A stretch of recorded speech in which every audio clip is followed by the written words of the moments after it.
poisoned glass, a vanished heiress, and Hercule Poirot watching every move.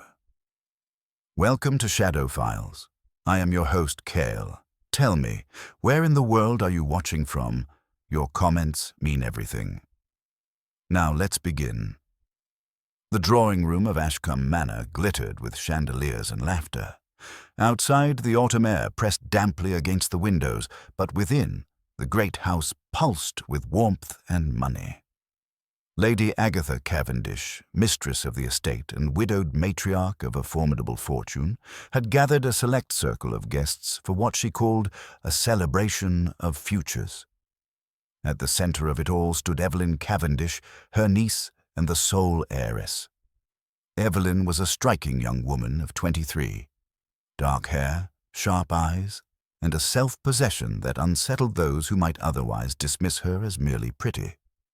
Tonight's dinner, though shrouded in social pleasantries, had an undeniable weight. Evelyn's engagement had been formally announced, and with it, the inheritance of one of England's oldest fortunes had suddenly shifted its trajectory. The guests raised their glasses.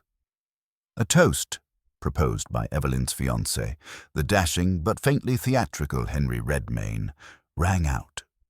Crystal chimed, wine shimmered ruby in the candlelight, and polite applause followed. Evelyn herself smiled faintly, though her eyes betrayed something. Was it reluctance, or simply nerves? Moments later, her hand trembled. The glass slipped. A strangled gasp escaped her throat, and then, before anyone could reach her, Evelyn collapsed at the foot of the long mahogany table, her gown spilling like white silk across the carpet.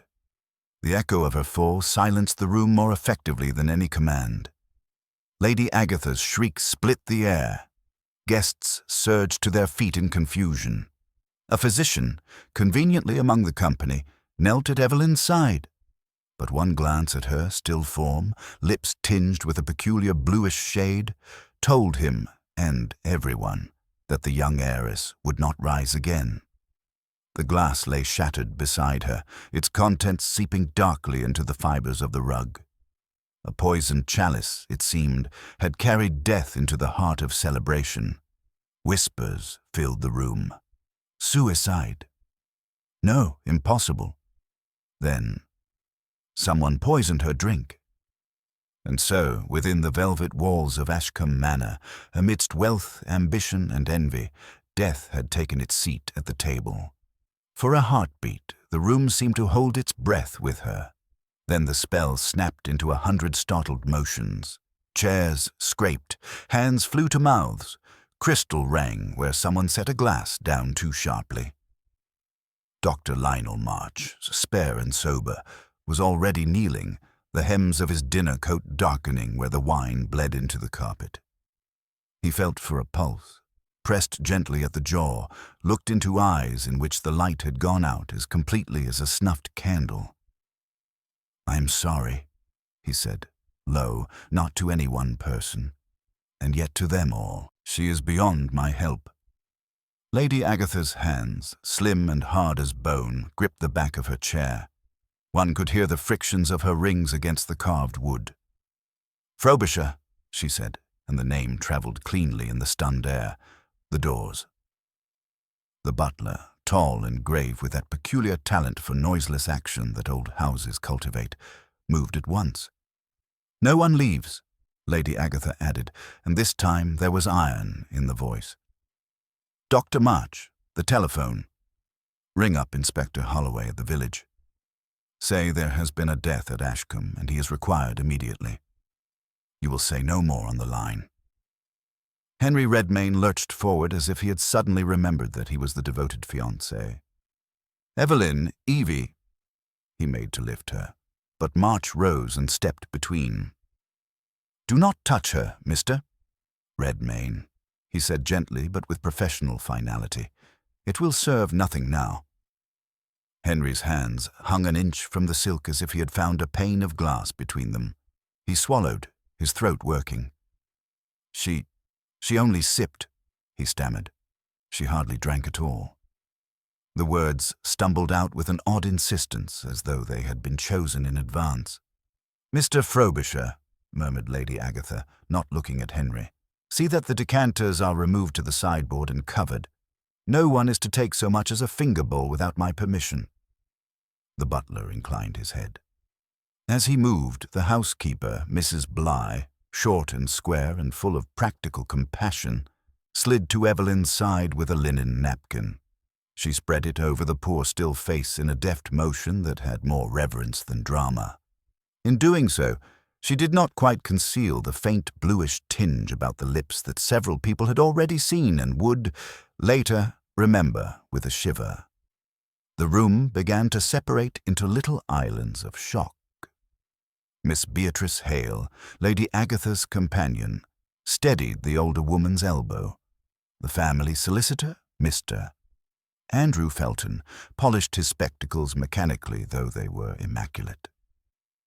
Lila Street Clare, a willowy creature with paint still obstinately under one nail, sank into her chair and stared at the fallen glass as if it were a curious study in line and colour. Frederick Mallory, a cousin of uncertain footing and a taste for champagne he did not always pay for, watched the butler gathering the stemware with a connoisseur's eye and something like irritation when his own was taken away mid-sip. The estate's manager, Tom Pritchard, stood with his back to the French doors, his face already acquiring the grained, weatherproof look of men who expect trouble and begin making shelves in their heads to put it on. It was Mr. Felton who spoke first, perhaps because solicitors are trained to speak into silences that might otherwise become accusations. "My lady," he said, "forgive me, but the authorities have been sent for," Lady Agatha returned. "In the meantime we will do nothing, say nothing, and above all we will not touch anything. Dr. March was there, in your opinion?" She did not finish, and March, who had been in drawing-rooms before, knew precisely what she had not said. He shook his head with a sorrow that was not theatrical. "I cannot say without examination. But the manner of it, the suddenness, the colour, these things do not speak of natural causes." "A stroke," Henry said quickly, as though offering a harmless explanation might conjure it true. She had headaches. March, you've attended her. Tell them—" "Miss Cavendish did suffer from migraines," March allowed, "but they do not present like this." He glanced toward the fallen glass, a glittering dish of diamonds on the carpet. "When I entered the room earlier, there was a faint—" He broke off and seemed to reconsider the utility of talking about smells in a room full of nerves. "We shall leave it for the inspector." Frobisher had set a silver tray upon the sideboard and was arranging the surviving glasses in an austere row, like a muster of transparent soldiers. He lifted the heavy decanter of 1928 claret, Lady Agatha's idea of a gracious nod to the occasion, and paused. "My lady," he said, "this is not as I left it." It was a butler's sentence, bare of melodrama, and yet every head turned. The decanter's crystal stopper sat slightly askew. "Who poured?" Lady Agatha asked. "I did the first round," Frobisher said. "At the toast, I handed Miss Evelyn her glass, as the gentleman had requested." His chin indicated Henry without looking at him. "Afterwards, Mr. Redmayne poured a second for himself, and I believe for Miss St.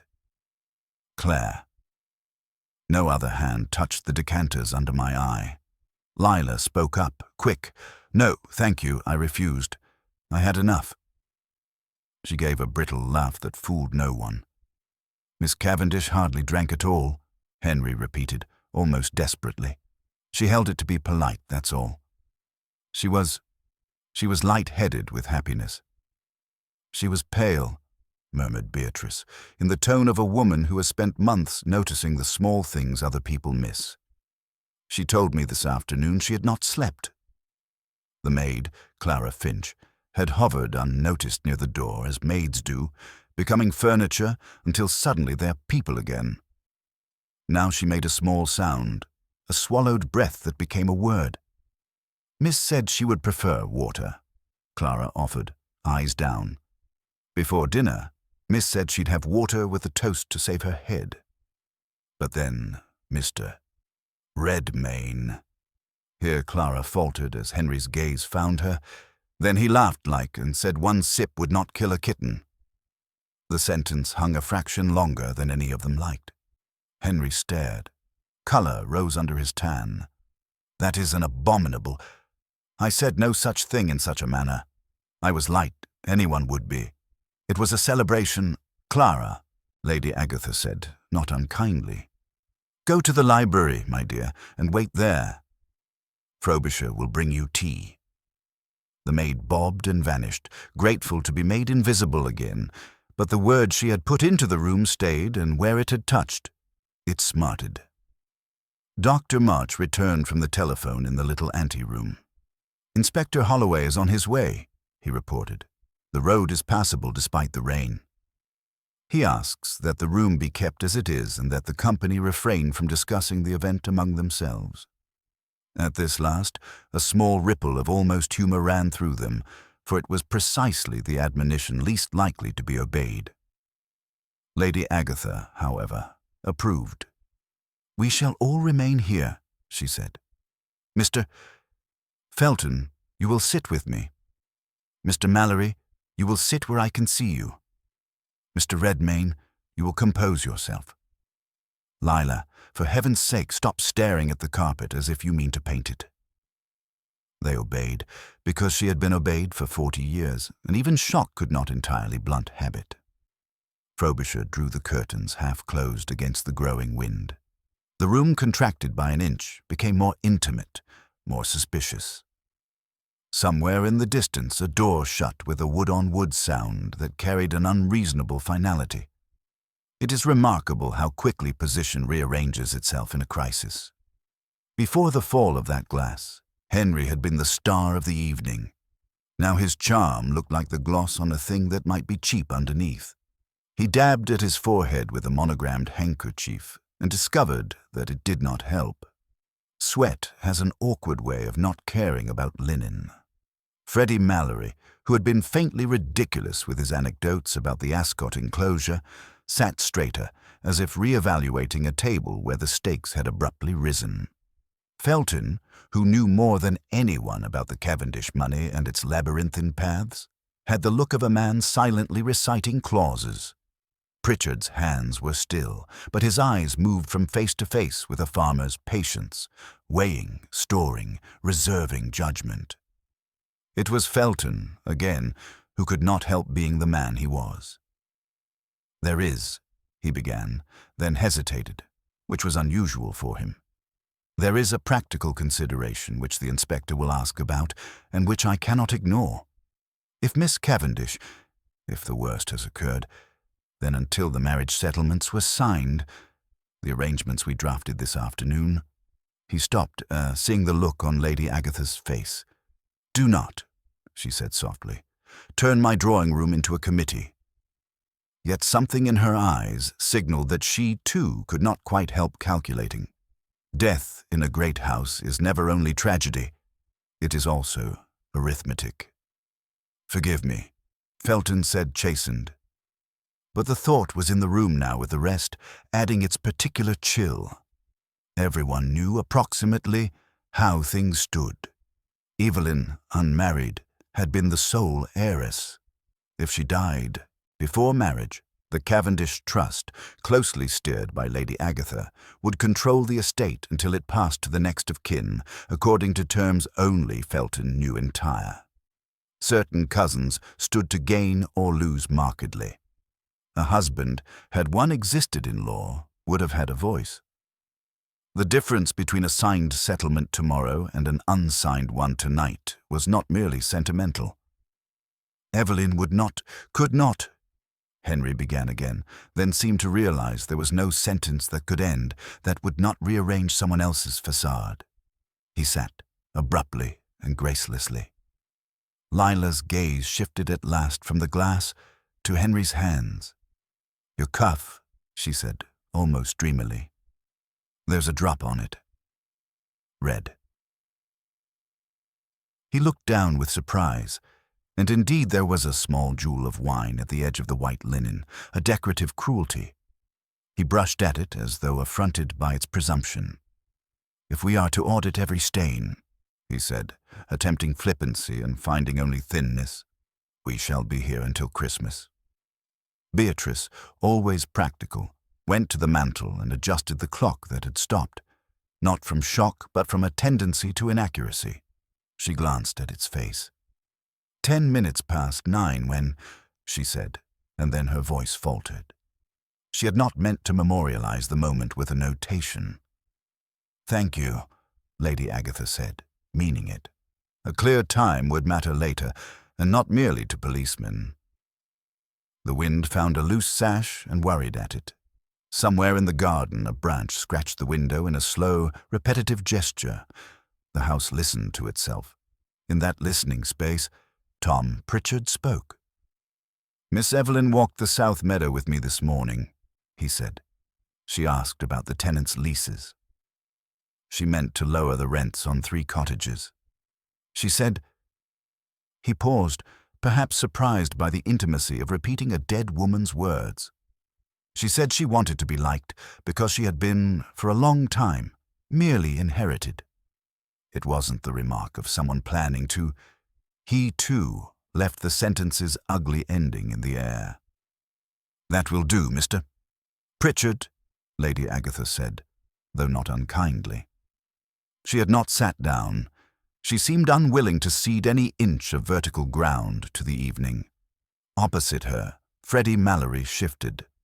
"Look here," he burst out, the strain finding a fissure. "This talk, are we to assume poison? It's melodrama. People don't do that with claret. It's not a French novel." "People do all sorts of things," Beatrice returned, sharper than before, "especially when money rearranges their lives." Frobisher re-entered, murmuring something to Lady Agatha. She nodded.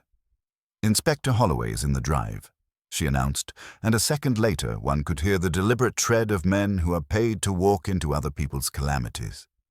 Henry let out a little breath that was almost a laugh and almost a sob. "Good," he said, and the "I" word had the bravado of someone who hopes order belongs to an outsider. Before the door opened, Lady Agatha turned to the room. "We are a small party," she said. "We have dined together for years. Tonight we dine together to celebrate my niece, and at my table death has taken her. The police will come and do as they must. Until then, I beg you to recall that we know one another. Memory is a form of mercy." It was an odd speech, austere and tender at once, and it had the effect of discouraging hysteria without promising comfort. The door swung wide upon a gust that carried rain and the scent of wet leaves. Inspector Holloway came in with his constable, a square man with a weathered face and the disciplined calm of one who meets tragedies as a trade. He took in the room, the silver, the velvet, the line of glasses, the covered figure, without seeming to look. "My lady," he said, bowing his head a fraction. "Dr. March." His eyes flicked to Henry, to Felton, to Freddie, to Lila, to Beatrice, to Pritchard, to Frobisher and Mrs. Bligh, and in that instant the circle was made. Without drum roll, without pronouncement, these were the people who had been present. These were the people who would remain. Within these walls, the thing would be found out. "Who proposed the toast?" Holloway asked, and the simplicity of the question was like a stone dropped into still water, sending neat rings outward. "I did," Henry said, standing too quickly. "And who poured?" "Frobisher," Lady Agatha answered for him. "And then afterwards, Mr." Redmayne helped himself. "Quite right," Henry put in too eagerly. "And Miss Cavendish?" "Did she complain of taste, of any—" "She did not complain," Beatrice said. "She was too polite to be ill-mannered to whine." It was an odd sentence and a true one. Evelyn had been trained in the little courtesies that mask the big shocks. Holloway went to the sideboard, bent over the decanter without touching it, and sniffed. He did not make a face, which somehow made the room colder. "We shall have a chemist," he said. No one is to leave this room until I have taken statements. Mr. Frobisher, kindly have the library prepared for separate interviews. Mrs. Bligh, fetch a blanket and see that the maid, Clara, is it, waits to be spoken to. He turned back, and for the briefest moment his gaze rested on Henry's cuff, on Freddie's restless hands, on Felton's immaculately held spectacles, on Lila's dilated painter's pupils, on Beatrice's composed mouth, on Pritchard's steady boots. In cases like this, he said almost gently, it is not the objects that tell you first. It is the people. A little later, as the constable stood watch at the door and the rain drew softer lines down the pane, Henry leaned toward Felton. "You will tell them," he whispered, "that the settlements were to be signed in the morning." "That is important." Felton did not look at him. "It is important," he said, "to say only what is true." Lady Agatha, who could hear a whisper across a ballroom when she wished to, closed her eyes briefly and opened them with a new, colder light behind them. The inspector's questions had not yet begun, but the game, the other game, the one of human maneuver, had already started. In the hall, a clock struck the quarter. Beneath its chime, almost subliminal, the house made a small sound as though acknowledging a change in its weather. The circle would hold. The night would be long. And somewhere within the neat arrangements of Ashcombe, among the decanters and napery and well-tended reputations, the motive sat tidy as a folded letter, waiting for the hand that would unfold it. The inspector wasted no time. He had the gift, or perhaps the curse, of stillness, a quality that pressed silence upon others until they spoke. That quality was evident now, as he surveyed the guests seated uneasily around Lady Agatha's great table, the untouched silver, the hothouse flowers that had seemed festive an hour ago, and now looked indecent in their lushness. The body of Evelyn Cavendish had been reverently borne to a small anteroom, but her absence was, if anything, more palpable than her presence had been. She had left a shape in the air, an unfinished sentence in all their lives. "I shall begin with order," Holloway said. His voice was calm, with a burr of the countryside in it. "Names, positions, relations to the late Miss Cavendish. I will take them one by one so that there may be no confusion later. My constable will make notes. The constable, a young man whose pen looked awkward in his large hand, nodded stiffly. Lady Agatha, by virtue of age and station, spoke first. "Agatha Cavendish," she said, "aunt to Evelyn, mistress of Ashcombe Manor." The titles sounded ceremonial, yet each was true. She sat upright, her face marble pale, her eyes burning with the unnatural vigor of shock. Henry Redmayne gave his name with a sort of theatrical bow. "Fiancé, or rather, I suppose, intended fiancé."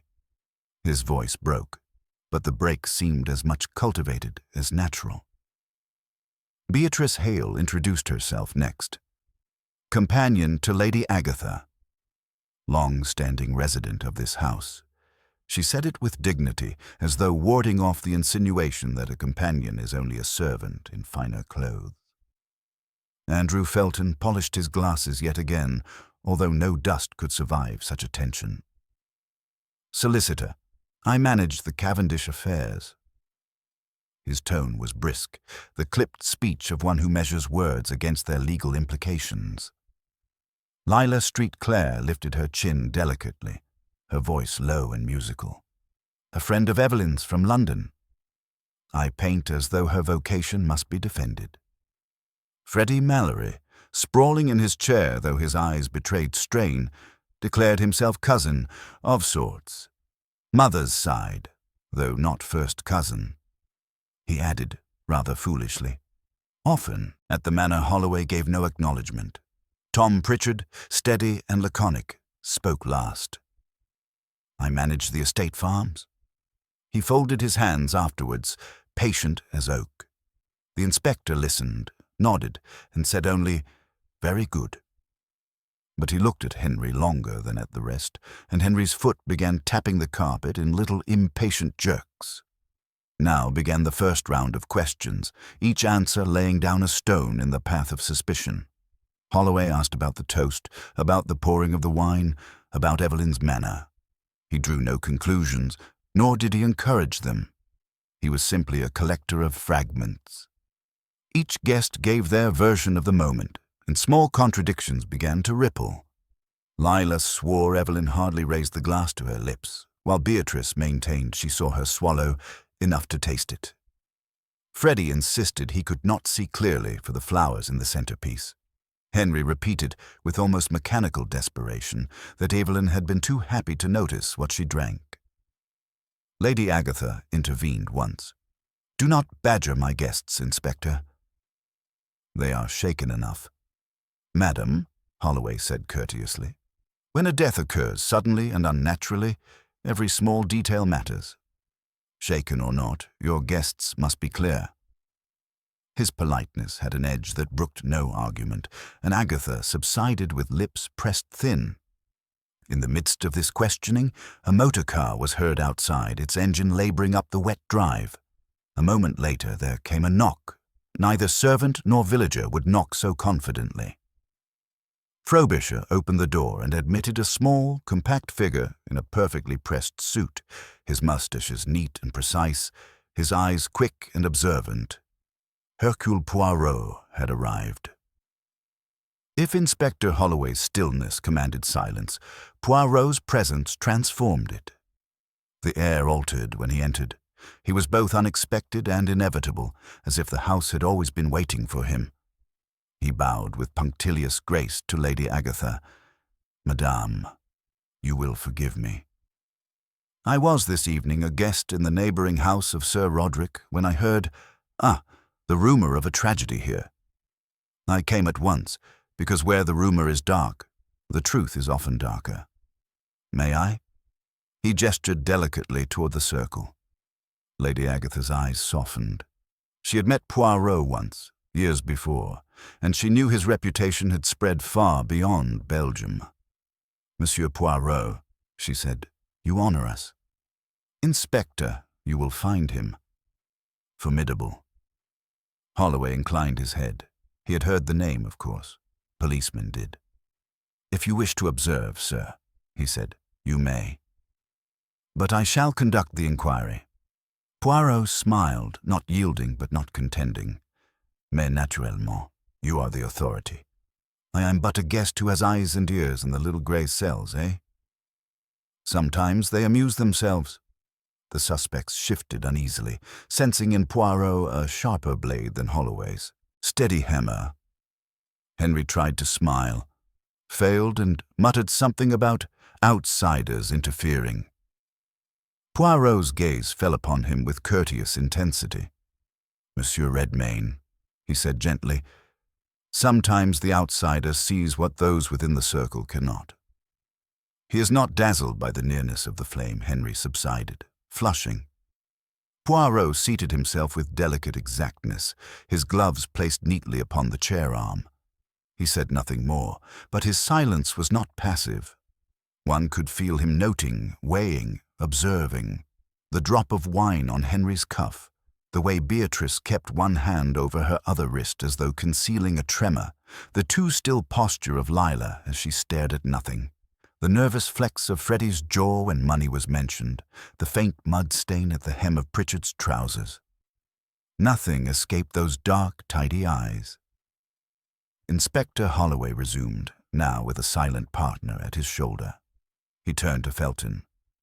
"Mr. Solicitor, you mentioned earlier that settlements were to be signed?" Felton hesitated. His instinct warred with discretion. Finally he said, "Yes. This very week, perhaps tomorrow. Evelyn's fortune, considerable, as you know, was to be formally secured to her intended marriage. Until then, the inheritance remained. Provisional." He stopped, regretting the word as soon as it left him. "Provisional," Poirot murmured, seizing gently upon it. "It is a curious word, monsieur. Money, it seems, is always provisional until it is in one's own pocket. His mustache twitched, and Henry made an impatient gesture. "What are you implying?" he snapped. Poirot only looked at him, and Henry looked away first. The conversation turned to Evelyn herself, who had spoken with her before dinner. Beatrice said she addressed her and found her thoughtful, almost grave. Lila claimed Evelyn had been glowing, radiant, and the contradiction struck Poirot at once. Freddie admitted he had met her in the gallery, where she asked casually whether he was still deep in debt. He laughed as he told it, but his laughter rang thin. Pritchard added quietly that Evelyn had been intent upon lowering the rents of some cottages, a decision that might reduce Lady Agatha's income but increase Evelyn's popularity. Lady Agatha acknowledged this with a cold nod, as if magnanimity cost her dearly. Poirot leaned forward. "She spoke to each of you, n'est-ce pas? And to each of you she spoke of different things. To one, the gaiety; to another, the finances; to another, the debts; to another, the health. Tell me, mes amis, does it not strike you as curious? A woman about to celebrate her betrothal, and yet her mind, like the little bee, flits from flower to flower, dropping hints of matters weighty and light. Why? Eh bien, perhaps because she knew something, felt something, that none of you has yet said." The words were soft, but they pricked the air like needles. Holloway frowned, but he did not interrupt. He too sensed that Poirot's apparent musing was a net, and some fish would struggle in it before long. At that moment, Frobisher returned, announcing that Clara Finch, the maid, was ready to be questioned. Holloway nodded. Clara entered, nervous, twisting her apron. She repeated what she had told Lady Agatha, that Evelyn had asked for water, not wine, but Henry had laughed and insisted one sip of claret would not harm her. Clara faltered under Henry's glare, but Poirot leaned toward her kindly. "Mademoiselle, you do not invent this. You are certain?" Clara nodded. "Quite certain, sir." Poirot tapped a finger against his lips. "Voilà. It is often the little thing, ignored by the great ones, that tells the truth. A sip one does not desire may be the sip that kills." Henry sprang up. "Are you accusing me, sir?" His face was blotched with heat, his voice too loud. Poirot regarded him with grave composure. "Accuse? Non, monsieur. I do not accuse. I only observe. To accuse, one must have proof, and proof as yet is hidden, but in the minds of all present, a seed had been planted. Henry had pressed the wine upon Evelyn. Whether from love, from carelessness, or from calculation, who could say? Inspector Holloway called the interviews to a close for the night. He ordered the decanters sealed, the glasses secured, and the guests confined to the house until further notice. Poirot, rising with quiet elegance, murmured to Lady Agatha, "If you permit, madame, I shall remain here. I have a curiosity, you see, and until my curiosity is satisfied, I do not sleep well." Lady Agatha agreed, her face set. The storm outside lashed the windows, the wind rattled the shutters, and Ashcombe Manor settled into uneasy silence. In its grand rooms, secrets shifted like shadows, waiting for the man with the little grey cells to draw them into the light. For Poirot had already seen what others had not, the contradictions, the small gestures, the too eager denials. Somewhere in this circle lay the truth of Evelyn Cavendish's death. And though the path would twist through deceit and fear, Poirot was patient. He knew that human nature, when pressed, always reveals itself. Flawed, foolish, and fatally precise. The household dispersed uneasily after Holloway's command, though they did not truly leave one another's presence. In great houses, privacy is a fiction. Every footfall is overheard, every door opening is noted by another ear. Yet Inspector Holloway was a practical man, and he understood that shock must be tempered with rest. He ordered that interviews be conducted separately, one by one in the library. Poirot, with that delicate courtesy that disguised determination, asked to sit in. Holloway gave consent with a shrug. He knew Poirot's reputation, and if truth were to be found more swiftly with two minds than one, so be it. The library was a handsome room, panelled in oak and lined with rows of sober volumes, more for inheritance than for use. A fire glowed, but the rain rattling the tall windows seemed to chill the very air. Holloway seated himself behind a broad writing table, his constable at the ready, notebook open. Poirot, neat as a pin, took a chair at one side, arranging himself as though the symmetry of his posture would assist the symmetry of thought. The first called was Henry Redmayne. He entered with forced bravado, tugging his cuffs, smoothing his tie, yet his eyes betrayed him, darting, restless, too bright. "Mr. Redmayne," Holloway began, "I must ask plainly, did you pour Miss Cavendish's wine?" Henry shifted. The butler poured her glass for the toast. "Yes. I might have filled mine afterwards." "Nothing more, but the maid says otherwise," Holloway pressed. Henry's voice rose. "Clara Finch is mistaken. She is a servant girl, hardly capable of grasping the flow of conversation. I merely joked that one sip would not kill her. It was light banter, that's all." Poirot tilted his head, mustaches quivering with thought. "And yet, monsieur, your joke was most curious in its phrasing. You spoke of death. Tell me, does it often come to you, the thought of mortality, when you raise a glass?"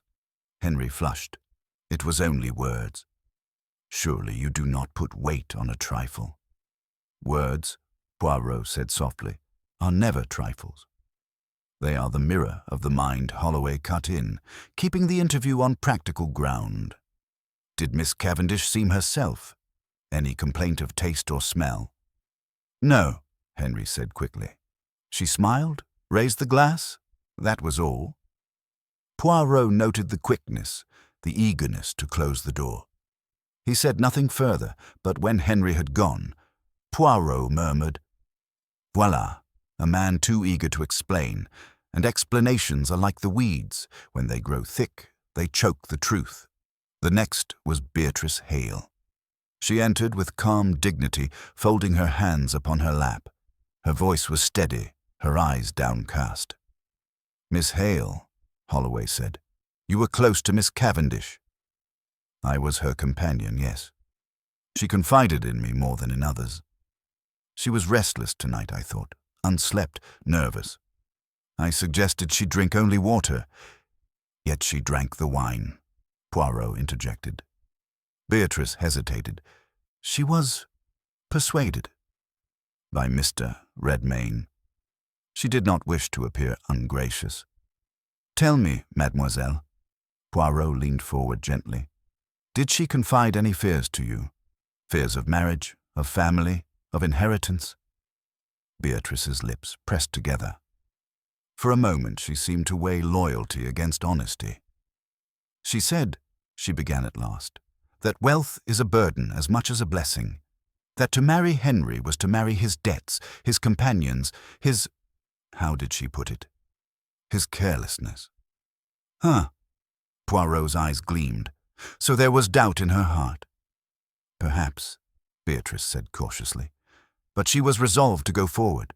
Evelyn had a strong will. Once her mind was made, Holloway dismissed her, satisfied.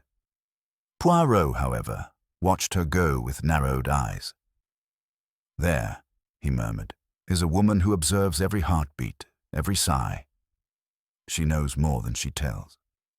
But why does she guard it?" Andrew Felton, the solicitor, entered next. Impeccably groomed, spectacles gleaming, he exuded professionalism. "Mr. Felton," Holloway said, "what can you tell us of the inheritance?" Felton cleared his throat. "The Cavendish estate is vast, Inspector.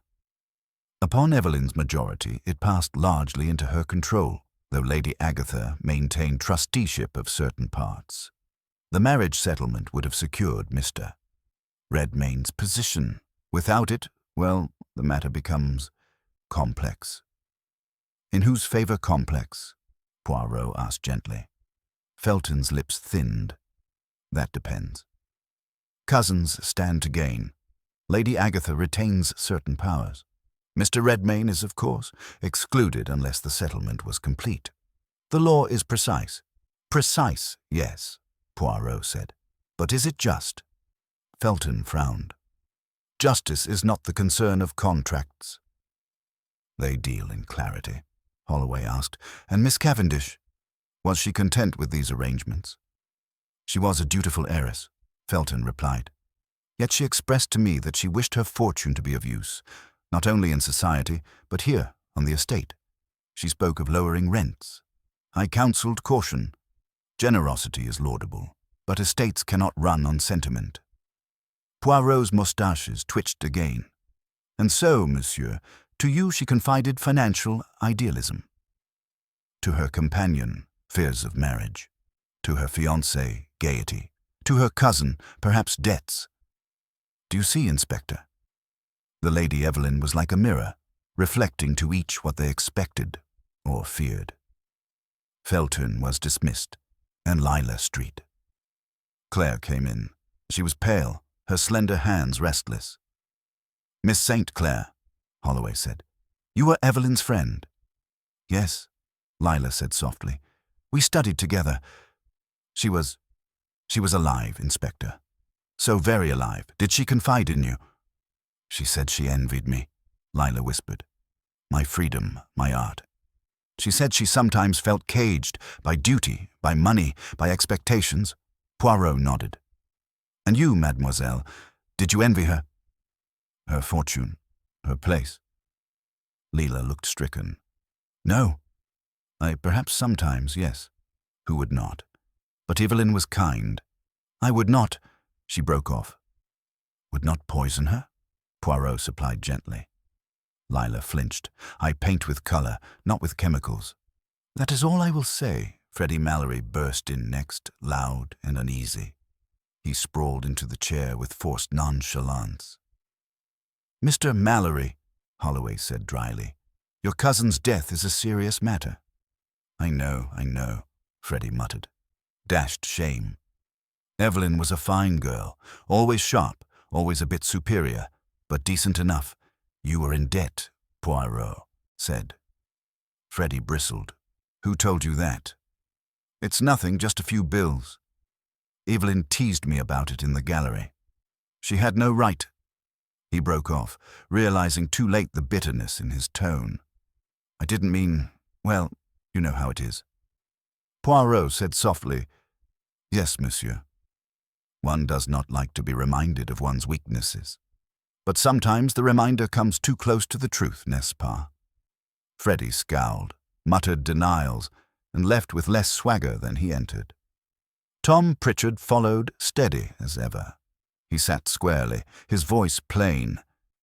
Miss Cavendish was kind to the tenants. She wanted change.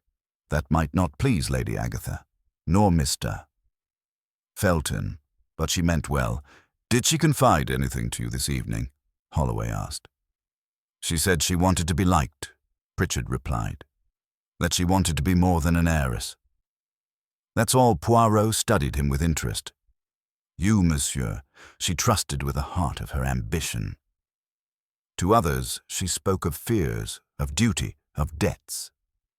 To you, she spoke of her wish to be loved. Pritchard lowered his eyes. She deserved it. The interviews concluded, Holloway dismissed the guests to their rooms. Poirot remained by the fire, fingers steepled, eyes half closed. You observed, Inspector, Poirot said at last, how each person painted Evelyn in a different hue? She was like the diamond, many facets, each reflecting light differently. Yet the diamond itself remains one. What was she truly? That we must discover, for in that lies the key to her death. Holloway frowned. You mean she was not the same with everyone? Precisely, Poirot said. And ask yourself, why would a woman show one face to one person, another to another? It is because she sought something from each. Protection, perhaps, or concealment, or fear. We must ask not what they say of her, but why she said what she did to them. Outside, the storm raged on. Within, Poirot's mind arranged the pieces. The shattered glass, the odd joke, the inheritance poised on a pen stroke, the confidences scattered like crumbs across her circle of friends and family. Someone had turned those crumbs into poison, and Poirot, quietly, already suspected where the trail would lead. The following morning dawned grey and heavy, the kind of damp chill that seemed to seep into Ashcombe Manor's very stones. The rain had slackened, but the sky remained a flat, merciless slate, promising no comfort. The guests gathered at breakfast with the air of people summoned to a funeral feast, though nothing of substance was eaten. Silver covers lay unopened, toast cooled untouched. Coffee cups were lifted only as a means to occupy trembling hands. Inspector Holloway, pragmatic as ever, arrived from the village with renewed vigor, a small case of papers tucked beneath his arm. He was ready to pursue what he thought a clear line of inquiry. Poirot, who had taken a solitary stroll through the East Gallery before breakfast, appeared immaculate, his moustaches precisely waxed, his patent leather shoes unblemished by the sodden ground. He entered the dining room with the air of a man stepping onto a stage already set for the play. "Good morning, mes amis," he said, bowing slightly to Lady Agatha. "I trust we are, how does one say, as well as can be expected." His eyes, however, flicked quickly across each face. Henry Redmayne was pale, his eyes ringed, the coffee cup in his hand rattling audibly on its saucer. Freddie Mallory affected cheer, but his laughter fell flat, brittle as old porcelain. Lila Street Clare looked wan, her sketchbook open before her, though no lines had yet been drawn. Beatrice Hale poured tea with studied calm, while Mr. Felton read the morning paper upside down, his spectacles fogged, his mind elsewhere. Tom Pritchard ate steadily, deliberately, as though to set an example that the body must be fed even in sorrow. Holloway wasted no time in laying out his theory. He stood at the head of the table and spoke with official gravity. "After considering all statements," he began, "I'm inclined to believe we have our culprit plainly before us. Motive, opportunity, words, everything points to one man. Mr. Henry Redmayne." A collective gasp fluttered about the table like startled birds. Henry half rose, his chair scraping harshly. "You dare!" he cried. Holloway held up a hand. "Permit me, sir. You pressed Miss Cavendish to drink when she had refused. You poured from the decanter after Frobisher's round. The maid Clara testifies you jested that one sip would not kill her. And more, you stood to gain, or at least to avoid ruin, by the swift settlement of her inheritance. If she had signed the papers, your future was secure. If she did not, you faced debts, disgrace, and likely dismissal from society. Motive is plain. Henry's face blazed. That is monstrous. I loved Evelyn. She was my bride-to-be. You think I poisoned her at our own betrothal dinner? Absurd. Love is not always unselfish, Holloway said grimly. Men have killed for less. Lady Agatha spoke sharply. "Inspector, this is indecent." "You accuse a gentleman of murder with so little proof?" "Proof will come," Holloway said, "when the chemist delivers his report on the decanter. But circumstantial evidence is strong. Redmayne had the opportunity, the access, and the jest that betrays the thought. He will be taken to the village for questioning." The constable shifted uneasily, glancing at Poirot. For though Holloway's logic seemed firm, all eyes instinctively sought the Belgian. Poirot had remained silent throughout, gazing down at the rim of his coffee cup as if it contained some secret diagram. At length he stirred, rising gently. "Permit me, Inspector," he said, "before you make the arrest." "It is, how shall we say, premature." Holloway bristled. "Premature? Every fact points to him. Ah, but facts, mon cher, are like the pieces of a puzzle. If you arrange them incorrectly, they present the picture of a horse when it is in truth a cow. Shall we examine again? Yes. Poirot turned to Henry. Monsieur Redmayne, you pressed Mademoiselle to drink. That is true. But if you were her murderer, would you draw attention in this way?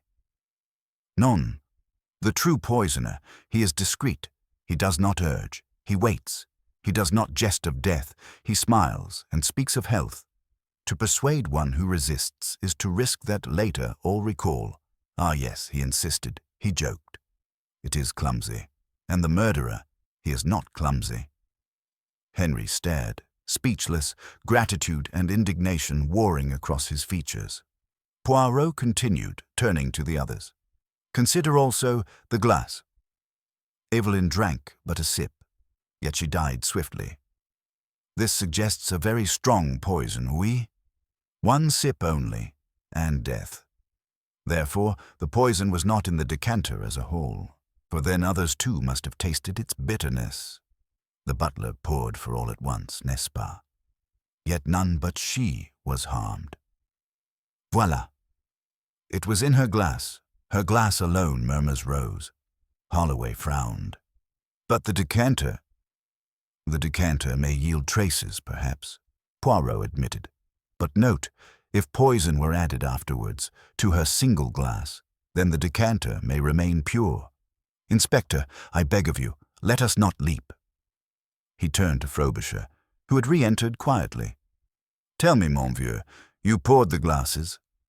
Where did you set Miss Evelyn's? Before her place, sir, Frobisher said. To her right hand. And did she touch it before the toast? No, sir. She waited. Ah. Poirot's eyes gleamed. Then there was a moment, yes, between the pouring and the drinking, when her glass sat untouched, awaiting her hand. Beatrice spoke suddenly, but we were all watching Henry as he toasted. None approached Evelyn's place. Non, mademoiselle, Poirot said. We were not all watching Henry.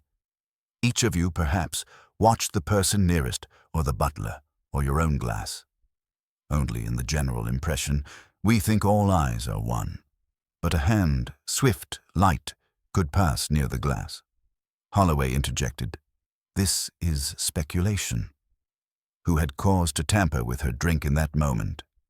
Poirot spread his hands. That, Inspector, is the question. But already I see, the case against Monsieur Redmayne is not the straight line it appears. It bends, it twists, it is a false lead. Henry sagged back into his chair, colour draining from his cheeks. You mean I am not to be arrested? Poirot's tone was cool. Not yet, monsieur. But do not rejoice too soon. Innocent or guilty, truth will reveal itself. One cannot escape the light forever. The room shifted with relief and unease in equal measure. Suspicion, once fixed, does not easily dissolve. It merely disperses, clouding the air for all. Lila Street Clare shut her sketchbook sharply, as if to cut off an image she did not wish to finish. Freddie Mallory laughed too loudly, declaring that he had always said Henry was no killer, though no one recalled such words from him. Lady Agatha lifted her chin, reassured yet grim. She did not care for uncertainty. Poirot resumed his seat, addressing the table as though it were his court. We must ask ourselves, mes amis, who benefits from Evelyn's death? Not only in money, though that is important, but in freedom, in reputation, in escape. To one she promised fortune, to another reform, to another secrecy, to another forgiveness. Each of you held a fragment of her life, and therefore each of you had a motive. It is like a kaleidoscope. Turn it, and the colors rearrange. The silence that followed was thick. Poirot let it hang. Finally, Holloway cleared his throat. Very well. Redmayne will not be removed. Not yet. But I shall keep a constable in the house, and we shall await the chemist's analysis. In the meantime, none of you must leave Ashcombe. Lady Agatha gave orders for the rest of the day to pass in subdued occupation. The guests scattered to sitting rooms, to the gallery, to their chambers, each shadowed by suspicion. Poirot withdrew alone to the conservatory, where autumn roses pressed against the glass. He stood a long time, hands behind his back, gazing at the droplets trembling on the petals. When at last he returned to Holloway in the library, his eyes were bright. "Mon ami," he said, "this case, it is not about the glass alone. It is about psychology. Consider, the murderer chose poison, the most secretive of weapons. Why? Because poison is the crime of the patient, of the cunning, of one who knows the victim intimately. And Evelyn, pauvre enfant, she was surrounded by intimacy. Each here knew something of her soul. Therefore, each must be examined, not by what they touched, but by what they revealed." Holloway sighed. "Always psychology with you, Poirot. I prefer fingerprints and chemists." Poirot smiled. "And I prefer the little grey cells. Let us see which of us finds the truth first, eh?" The false lead of Henry Redmayne had been set aside, but suspicion lingered. For if not he, then who? Lady Agatha, jealous of her power. Beatrice, burdened by confidences. Freddie, drowning in debts. Lila, resentful of wealth and cage. Felton, precise in law but blind in justice. Pritchard, with mud on his boots and loyalty in his eyes. The kaleidoscope turned, and Poirot, with patient brilliance, prepared for the next move in the game. The day stretched long and restless within Ashcombe Manor. Though Lady Agatha tried to impose a semblance of order, afternoon tea was served, the fires stoked, the bells rung as usual. The house had acquired a taut, brittle atmosphere, as if every polished surface and gilded frame were listening. The guests avoided one another in the corridors, yet hovered close in the drawing-rooms, unable to resist the magnetic pull of shared suspicion. Poirot, meanwhile, moved quietly, almost invisibly, though never without purpose. His method was not to hammer questions as Holloway did, but to drop remarks, casual, seemingly inconsequential, that rippled outward, unsettling the calm surface of composure. He called it, to himself, the little psychological game. That afternoon he joined Lila Street. Claire in the morning-room. She sat by the tall windows with her sketchbook at last put to use, charcoal smudging her slender fingers. She had drawn, not Evelyn, but a series of angular shapes, jagged, unsettled. Poirot stood behind her, observing. "Très moderne," he murmured. "It is not Miss Cavendish's likeness you capture, but her death, perhaps." Lila started, the charcoal snapping between her fingers. "You are cruel, monsieur. I draw only what I feel exactement. And what you feel. It is turmoil, yes? You were close to Evelyn, yet perhaps you envied her. The wealth, the place in society, the security." Her lips parted, indignant. Envy? Perhaps once, but not in the end. She was not free. She admitted it. I would not trade my art for her cage of gold. Poirot's eyes glinted. "So you say, mademoiselle. Yet cages of gold tempt the hand that trembles for paint, for canvas, for patronage. You did not wish to be dependent, no? Better to kill the bird in the cage than to live forever in its shadow?" Her hand trembled. "You suggest—" "I suggest nothing," Poirot said smoothly. "I only watch how the truth paints itself upon the canvas of your face." He left her pale, her sketchbook clutched tight. Poirot's next encounter was with Freddie Mallory, discovered in the billiard-room attempting a game against himself. He struck the balls with erratic force, muttering under his breath. Poirot leaned on the cue-rack, watching. "You play badly, monsieur," Poirot remarked. "Perhaps because your mind is not upon the game, but upon the debts, eh?" Freddie scowled. "Debts are temporary. Evelyn would have seen me through. She was fond of me." "Fond?" Poirot repeated. "Or contemptuous?"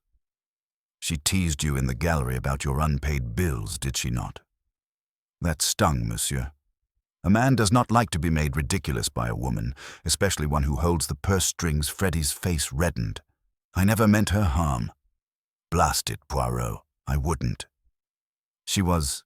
Family. Poirot tapped his mustache thoughtfully. Family is sometimes the cruelest tie. It binds, it strangles. Tell me, monsieur, when Frobisher poured the wine, where were your eyes? On Evelyn? On Henry? Or perhaps on the glass itself? Freddy hesitated. On my own. I was thirsty, if you must know. I didn't notice hers. Ah. Poirot gave a little bow. But your thirst, it may be quenched. Debts, however, they are not so easily satisfied. He left Freddy to his billiard balls, which clattered noisily into one another like accusations. Later, in the great hall, Poirot encountered Beatrice Hale. She was arranging flowers, hands steady, lips pressed tight. He admired the bouquet, a mass of chrysanthemums, white as the lips of the dead. Mademoiselle, he said softly, you were closest to Evelyn. You knew her moods, her secrets. Did she trust you? She confided in me, Beatrice said, eyes not leaving the flowers. But I kept her confidences. That is my duty. And yet, Poirot said, perhaps her trust was a burden.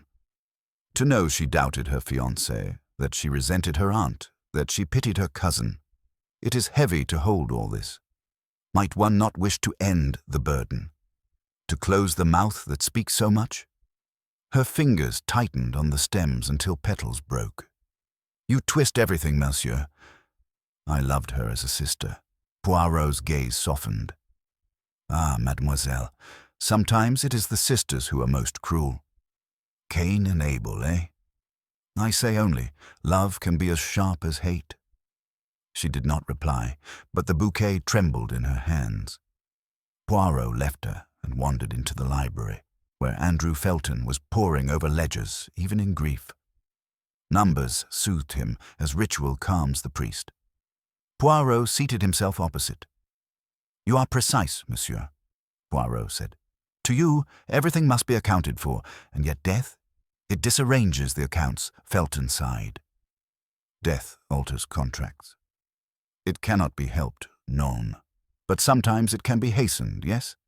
To prevent an imprudent marriage, to preserve an estate from ruinous generosity. Felton looked up sharply. I advise, monsieur. I do not kill. Evelyn's notions of charity were excessive, but I would have guided her. She was headstrong, but not foolish. Poirot leaned closer. Then you disapproved of her marriage? Felton hesitated. I thought it ill-judged. Redmayne is a man of charm, but little substance. Evelyn deserved stability. She risked her fortune on him.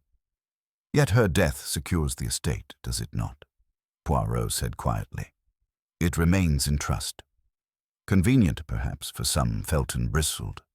If you imply, I imply nothing, Poirot said, rising. But I watch, I listen. Figures on a page are silent, monsieur, but people, they reveal themselves. In the evening, Poirot joined Lady Agatha herself in the drawing-room. She sat by the fire, her posture rigid, her eyes sharp as flint. Madame, Poirot began gently, you are a woman of strength. You keep this house together by will alone, but Evelyn, she was slipping from your grasp. She wished to reform the estate, to marry against your judgment. That was hard, eh? Lady Agatha's chin lifted. She was headstrong, yes. But I loved her. I wished only her happiness. Yet her happiness threatened your order, Poirot murmured. To you, order is life itself. Disorder is death. Which, I wonder, did you prefer? Her gaze turned cold.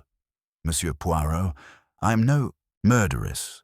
You play games with us, prodding, testing, as though we are criminals at the bar. Yet I tell you this. Evelyn's death is a tragedy to me above all. I have lost not only a niece, but my heir. Poirot inclined his head. Forgive me. But the truth, it reveals itself only when the heart is pressed. Forgive, Lady Agatha did not soften. She turned to the fire, dismissing him with silence. When Poirot returned to the library later that night, Holloway was there, reviewing his notes with a weary expression. "You stir them up," Holloway said bluntly. "They'll break sooner or later if you keep pricking them." Poirot smiled faintly. "It is necessary, mon ami. When one squeezes the orange, the juice runs out. Already I see fear, resentment, envy, duty.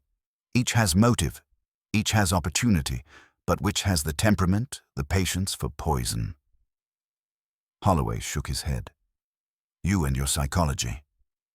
"I'll wait for the chemist." "Do so," Poirot said calmly. "But by then, perhaps the murderer will have shown his hand. Watch, Inspector. Tonight and tomorrow, they cannot bear the strain forever." The storm outside had passed, but within Ashcombe the storm gathered strength. Poirot's subtle games had unsettled every soul, and though none confessed, each left behind a trail of contradictions, of flickering eyes, of trembling hands. Poirot sat alone at midnight, the house hushed, the fire low. He thought of Evelyn Cavendish, her many confidences, her sudden death. He thought of glasses, of poison, of words spoken in jest, and he thought, above all, of human nature, proud, fearful, grasping, yearning. He murmured to himself, "It is close now. One more turn of the screw, and the truth will stand revealed." The night after Poirot's subtle probing was one of uneasy silence. Ashcombe Manor, normally a place of serene order, felt heavy with whispers and the weight of unspoken fears. Each guest had retired to their chamber, but sleep was scarce.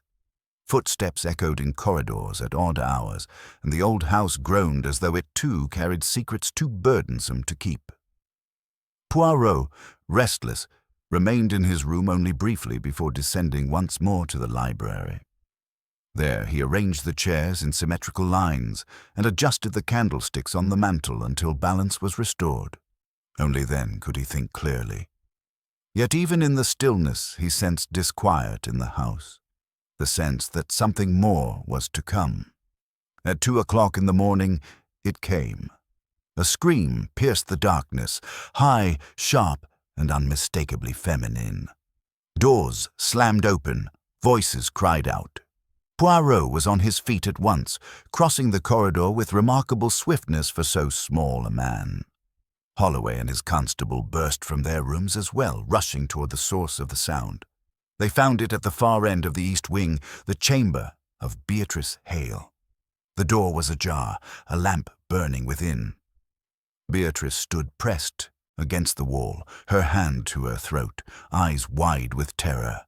At her feet lay a small silver tray, overturned, the glass upon it shattered. "What is it?" Holloway demanded, stepping inside. I drank nothing," Beatrice stammered. "But the smell of bitter almonds." Poirot bent over the shards. He touched a fingertip to the liquid and raised it delicately to his nose. "Mon Dieu," he whispered. "Cyanide. It is unmistakable." The household gathered quickly, roused by commotion. Henry arrived disheveled, his dressing gown half tied. Freddie stumbled in with a heavy scent of brandy on his breath. Lila clutched her shawl about her, trembling. Lady Agatha swept in, regal even in her night attire, Frobisher close behind with a candle. Poirot raised a hand. "Be calm, mes amis. No one is harmed, yet. But it seems our murderer is bold. Miss Hale was to be the second victim," gasps, murmurs, wide eyes. Henry muttered, "Then it is true. Evelyn's death was murder indeed," Poirot said gravely. "And the killer has struck again, too hastily perhaps. For haste, it is the enemy of the poisoner." Holloway ordered the room sealed. The constable took the tray, the glass, and the linen napkin in which the maid had brought it. "Who carried this?" he barked. Clara Finch, pale and frightened, stepped forward. "I did, sir." Miss Hale asked for warm milk to help her sleep. "I took it from the kitchen. It smelled odd when I poured it, but I thought perhaps it was just the pan." Poirot fixed her with a gentle gaze. "And did you leave the tray unattended?" "Yes, sir." "Only for a moment, when Mrs. Bligh called me to fetch more candles." "Voilà," Poirot murmured. "One moment is enough. One hand, swift, silent, dropped the poison in. And so, Beatrice Hale escapes by fortune, but another attempt has been made." Beatrice trembled, her composure of the day shattered. "Why me?" "Why me, Monsieur Poirot?" Poirot studied her. "Because, mademoiselle, perhaps you knew too much.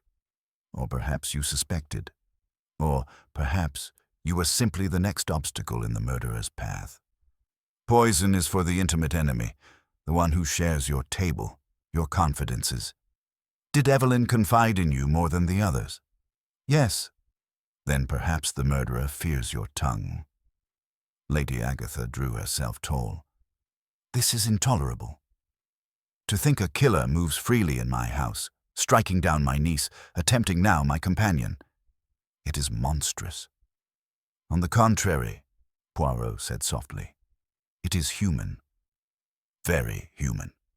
We must look to what is revealed in this boldness. The killer grows desperate. That is when mistakes are made." The household was herded back to the library, the safest common ground. There, under Holloway's stern watch, Poirot took the floor. "Mes amis," he began, "you see now there is no doubt. Mademoiselle Evelyn was poisoned, and now, so nearly, was Mademoiselle Beatrice. We have among us one who is not content with one crime. They would silence, eliminate, until their secret is safe. But let us be calm. It is not safety they achieve with such acts. It is exposure." Henry, pacing, clenched his fists. "Then why not arrest someone? If it isn't me, then it must be one of them." Poirot's eyes lingered on him. "Patience, monsieur. To strike too soon is to fail. Instead, we must study the pattern, the psychology. Who is bold enough to strike twice? Who fears discovery most?" He turned to Beatrice. "Mademoiselle, forgive me. But when Evelyn spoke to you last, what did she say?" "Exact words, if you please." Beatrice steadied herself. "She said she felt alone, that she did not trust Henry nor her aunt entirely, that her cousin mocked her. She said she feared she would not live long enough to change anything." A murmur rippled the room. Poirot raised a hand. "Voilà. You see? Evelyn foresaw danger, and to each of you she revealed a different facet. She was the mirror, yes, but she was also the one who sensed she was surrounded." Freddie barked a laugh, though it was edged with hysteria. "So she suspected all of us. How convenient, Poirot. Then anyone could be guilty?" "Precisely," Poirot said softly. "Anyone. But not everyone. Already the circle grows tighter." Holloway spoke grimly. "From now on, no one will move about the house unaccompanied. Meals will be taken together. The kitchens, the wine cellars, all will be sealed and inspected." "Excellent," Poirot said. "But it is not locks and guards that reveal the truth. It is pressure. And the murderer, he feels it now, tightening about him like the noose." The rest of the night passed in uneasy vigil. The guests dozed in chairs by the library fire, watched over by Holloway's constable. Poirot remained wakeful, his gaze never leaving their faces. Every flicker of the eye, every shift of the hand was noted. At dawn, as the light seeped through the curtains, Poirot rose. "It is clear," he said to Holloway quietly, "that the murderer feared Beatrice would speak. That means she holds the key, even if she does not know it. We must discover what Evelyn confided to her that was dangerous enough to kill for." Holloway frowned. "Then our next step—" Poirot's mustaches twitched. "Our next step, mon ami, is not merely to question, but to provoke. To play the game, as the English say, to smoke out the fox, for he is cunning, yes, but not as cunning as Hercule Poirot. Thus the second crime, though it failed, had changed the air of the case. No longer was it a question of whether Evelyn's death was accident or malice. Now all knew there was a murderer in their midst, a hand that had struck once and tried again. Fear sharpened, suspicion spread, and every bond frayed. And in the midst of it, Poirot smiled gently to himself, for he had seen the tremor, the start, the flicker in one pair of eyes when the tray was mentioned. He said nothing. Not yet.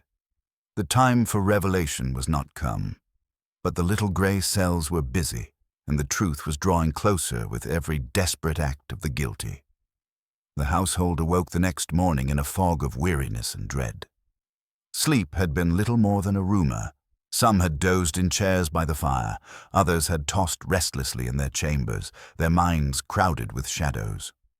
Breakfast was a muted affair, the clink of cutlery sounding unnatural, every voice subdued. Poirot, however, appeared immaculate, as though the long vigil had been but a trifle. His moustaches gleamed with their usual symmetry, his shoes shone. He ate sparingly, sipping chocolate with the fastidious delight of a man untouched by fatigue.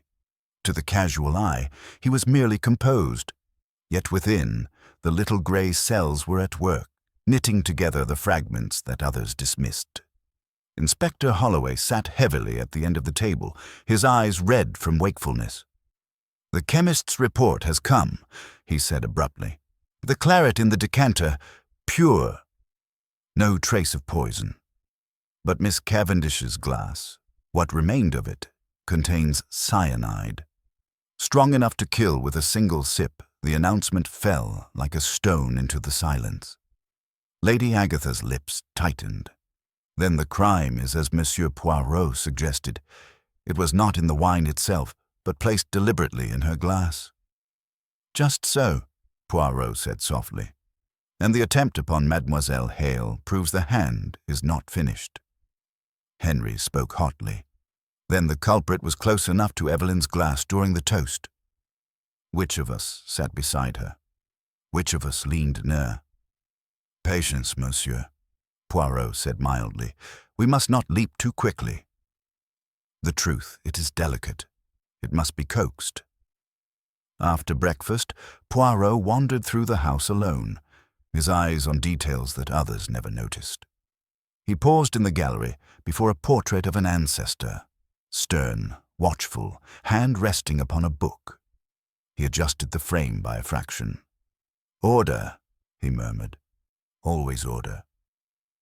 It is in disorder that the clue hides. His steps took him to the drawing-room, where the decanter and glasses, sealed and labelled, had been set aside for Holloway. Poirot stood over them, gazing long.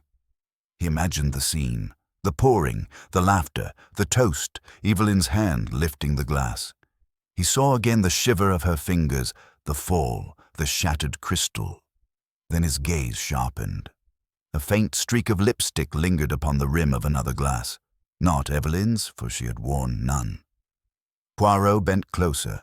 This glass had been beside Lila's place, and yet Evelyn had drunk from her own. Or had she? "Eh bien," he whispered. "Already the pattern begins to shift." He left the room at once and sought the kitchen. Clara Finch, pale and nervous still, curtsied when she saw him. "Monsieur," she said timidly, "have I done wrong again?" "Non, non," Poirot soothed. "You have done well. But tell me, when you cleared the table after the tragedy, did you notice anything unusual about the glasses?" She bit her lip. "Only that one was moved, sir. I thought perhaps the butler had rearranged them. But Miss St. Clair's glass, it was not where she sat. It was a place further down. I thought it odd." Poirot's eyes gleamed. "Ah, mademoiselle, you give me a gift." A glass moved, yes? And in that movement, the whole truth trembles. He thanked her and returned to the library, where Holloway waited with his notes. "Inspector," Poirot said. "Observe." The poison was in one glass alone, but what if the wrong person drank from it? Holloway frowned. "You mean Evelyn wasn't the intended victim?" "Perhaps. Or perhaps the poisoner placed it carelessly, and fate chose. But recall, Miss Saint, Claire's glass was displaced, and Evelyn, how do we know she did not take it by mistake?" The thought was startling. "Then who was the true target?" Holloway demanded. Poirot folded his hands. "That, my friend, is the hidden clue. To find it, we must trace motive. Who among them feared Evelyn less than they feared another? Who benefits, if not Evelyn, but someone else, were removed?" That afternoon, Poirot contrived to meet each suspect alone once more. But this time his questions were different, lighter, seemingly harmless, yet with a barbed core. To Henry, he said, "Suppose Evelyn had lived, monsieur, and signed the settlement.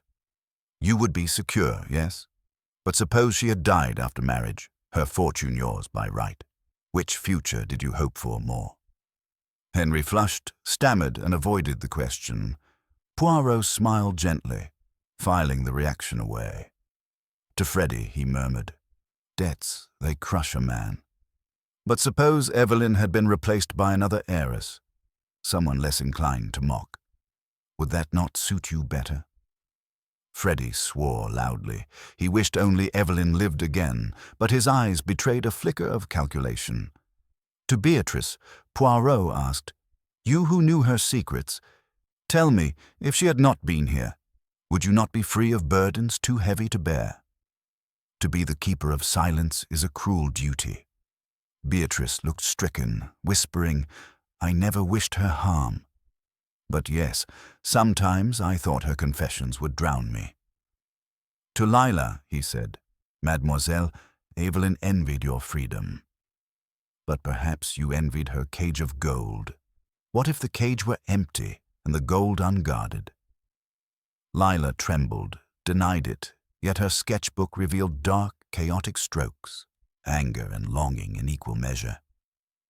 To Felton, Poirot inquired, "Monsieur, if Evelyn had married unwisely, your task would be chaos.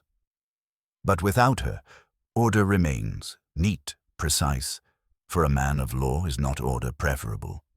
Felton replied stiffly, "Law deals in reality, not in preference." Yet his tone betrayed unease.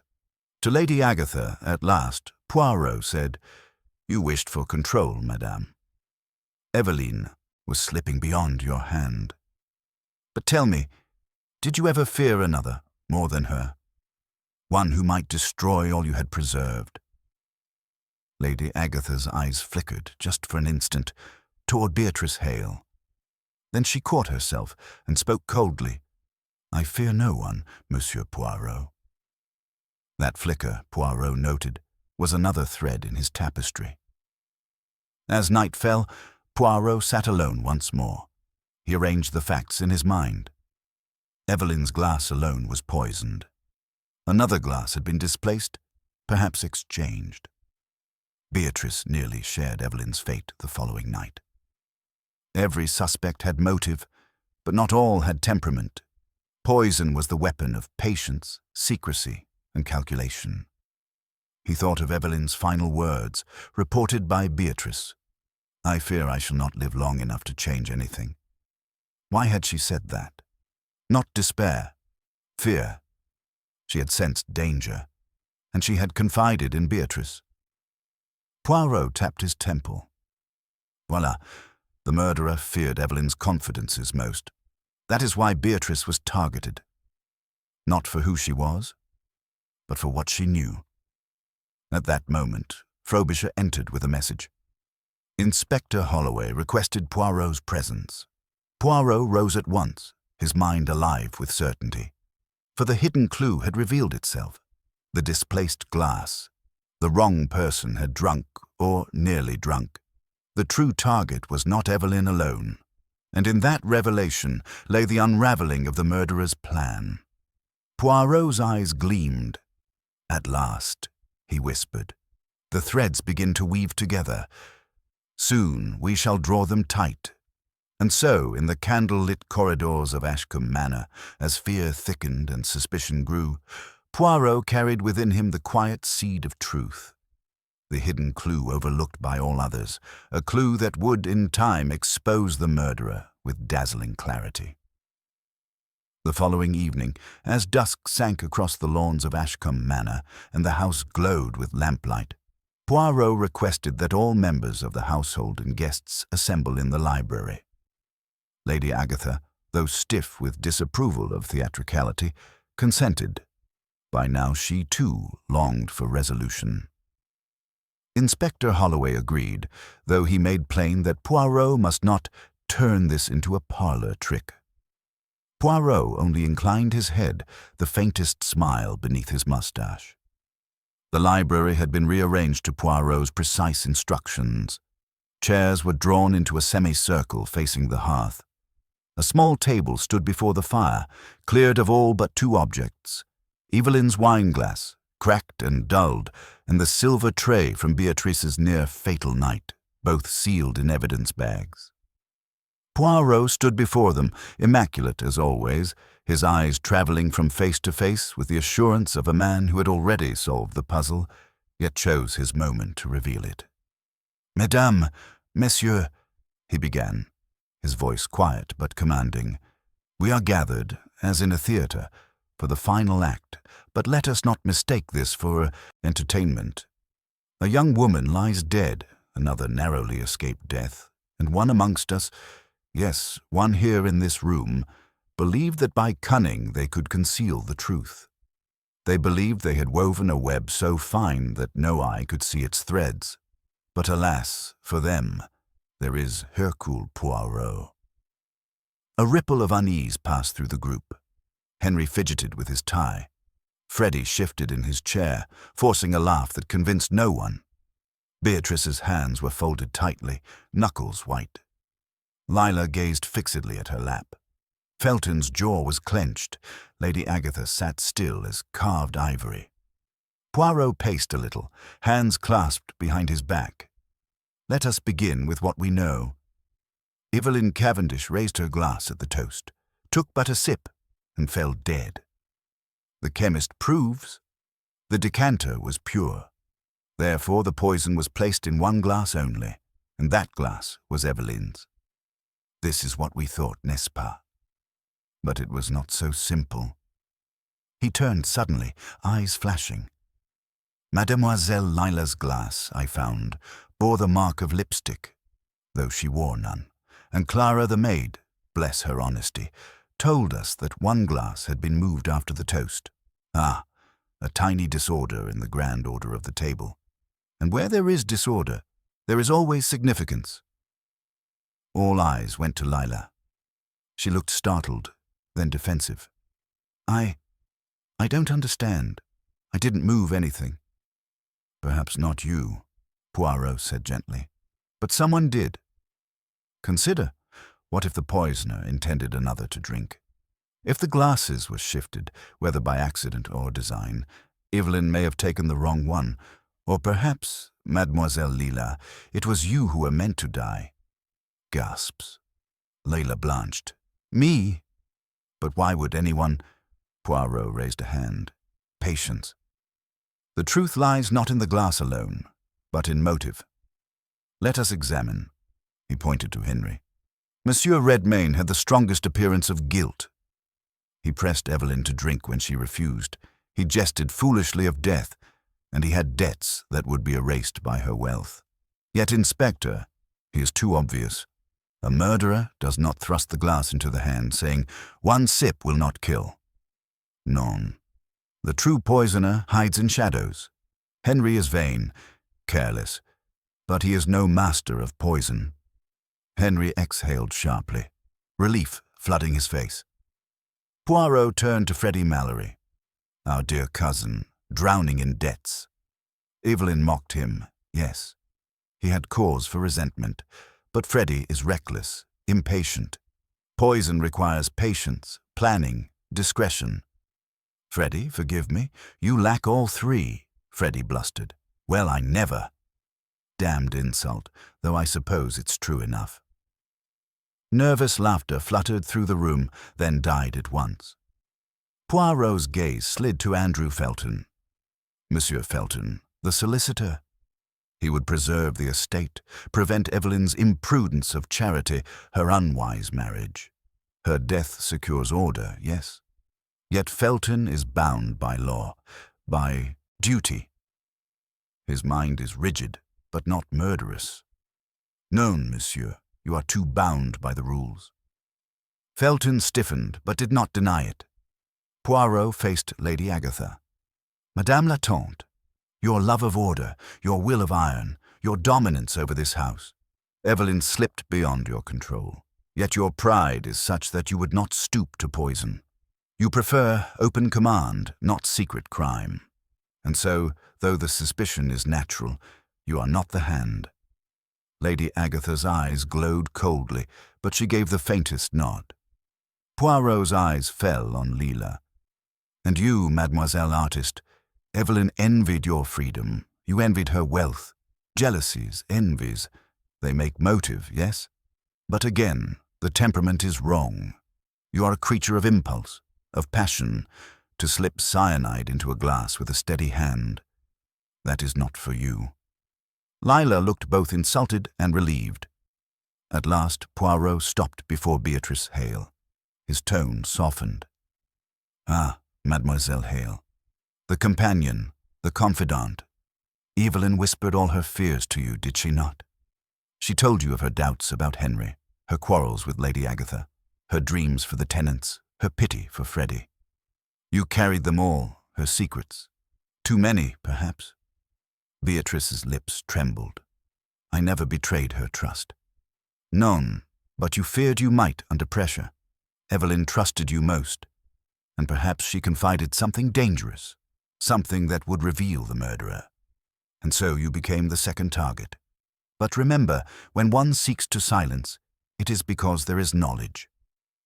You, Mademoiselle Hale, are the key." Beatrice shook her head violently. "No, Poirot raised a finger. "Let us think, then." Evelyn was poisoned, Beatrice nearly so. Both women, intimate, close, sharing confidences. The murderer fears not those who are obvious, not those with debts or ambition, but those who know too much. Who then in this circle has most to fear from confidences? Who trembles at the thought of Evelyn's tongue? That is the one a hush fell, every face pale. Poirot turned slowly, dramatically, to the table with the evidence. He lifted Evelyn's cracked glass, holding it delicately. "Here is the chalice of death," he said. "But note, it was not chosen at random. Evelyn drank from it because it was placed before her, but I tell you this, it was intended not for her, but for Beatrice Hale. Yes, mes amis, the second attempt was no new crime. It was the same plan, repeated, the same victim meant to die. Evelyn drank what Beatrice should have drunk." Beatrice gasped, her hand flying to her mouth. The others turned to her with horror and pity. Poirot's voice sharpened. "And why Beatrice?" "Because Evelyn told her something that, if spoken aloud, would destroy the murderer utterly. But Evelyn, poor child, drank in her place. And when she died, the murderer's relief turned swiftly to terror. For Beatrice still lived, and Beatrice still held the secret. Thus, the second attempt, clumsy, desperate, with the milk. But failure. And now the truth is close. He surveyed them all. Which of you feared Evelyn's confidences most? Which of you lives in dread of exposure?" Poirot paused, letting the silence thicken until every breath could be heard. Then he said, very softly, "I know." Lady Agatha's rings clicked faintly as her hands clenched. Henry's face drained of color. Freddie licked dry lips. Lila's eyes brimmed with tears. Felton stared fixedly at the hearth. Beatrice shook her head, trembling. Poirot placed the glass back on the table with a sharp click. "Tomorrow morning, mes amis, I shall reveal all. For tonight, Rest, but remember this. The truth walks already among us, and it will not stay hidden. Hercule Poirot has seen the flaw in the pattern. The murderer has left their trace, and in the morning we shall gather once more for the final unveiling." He bowed slightly, as if closing a curtain on the act.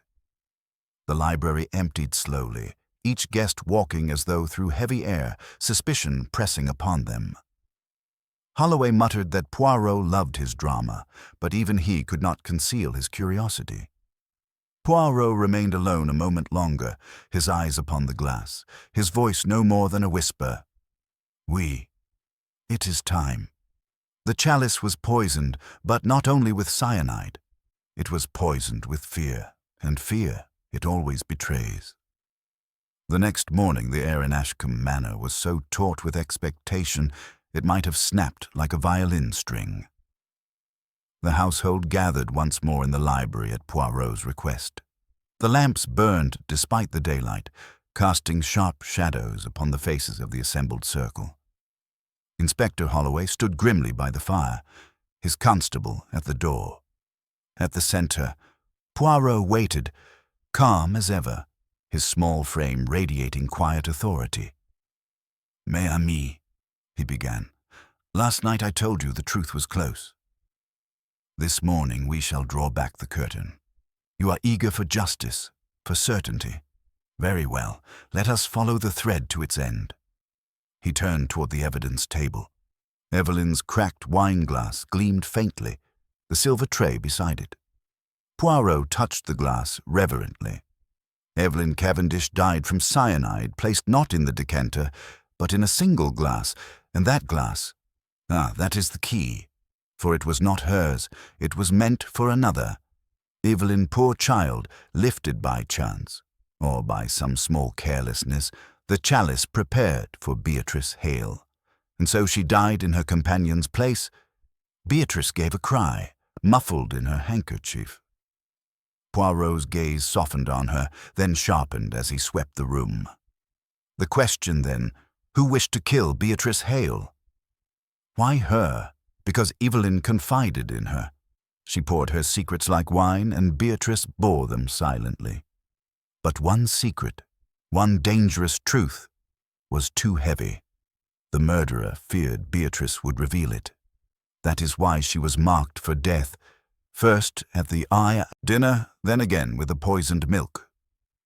Holloway interjected, "And who, in your view, held such fear?" Poirot raised a finger. "Patience, mon ami. Let us first consider the psychology. Poison, it is the weapon of the secretive, the patient, the domestic hand. Not of the rash gambler like Freddie. Not of the careless lover like Henry. Not of the rigid man of law like Felton, nor the proud lady of command like Lady Agatha, and not of the impulsive artist like Lila. Non. Poison comes from one who lives close, who moves unseen, who bears confidences and fears their betrayal." All eyes turned slowly to Beatrice. She shook her head in panic. "No, no! I would never." Poirot held up both hands. "Calm yourself, mademoiselle. I do not accuse you. You are the intended victim, not the perpetrator. But your danger reveals the culprit."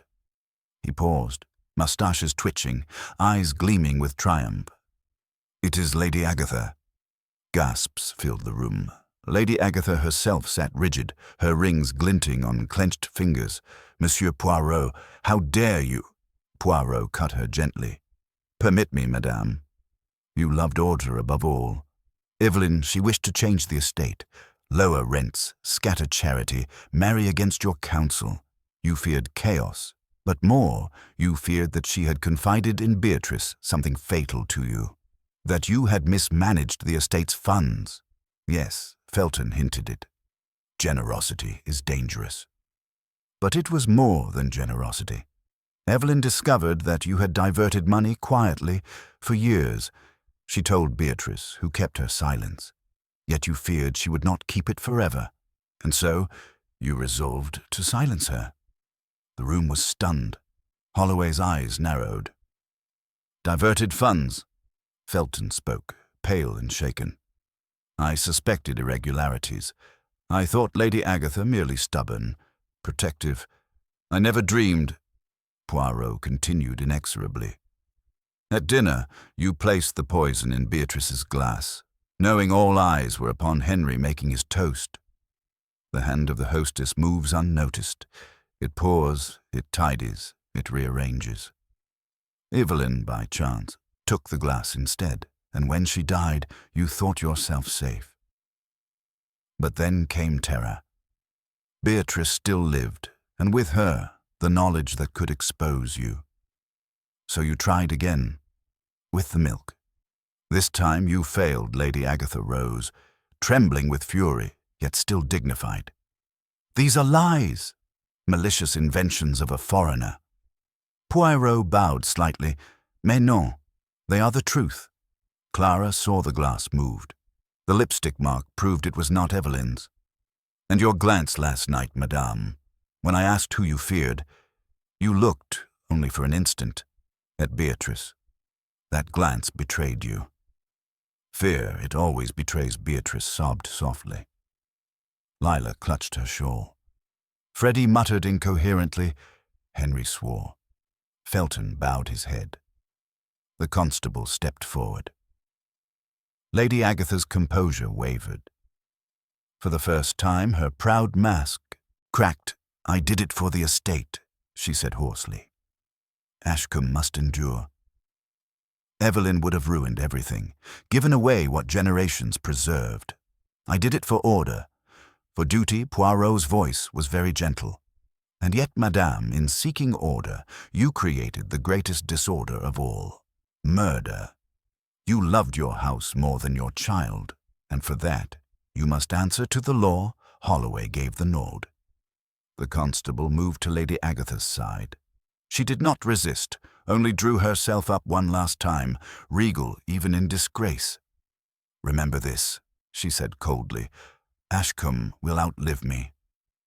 The house endures. She was led away. The silence she left behind was immense. Poirot at last broke it, turning to the others. Justice, it is not joy, but it is necessary. Evelyn, poor child, died by mistake. Beatrice, intended for death, lives. And Ashcombe Manor, eh bien, it shall continue, but with scars. He turned to Holloway.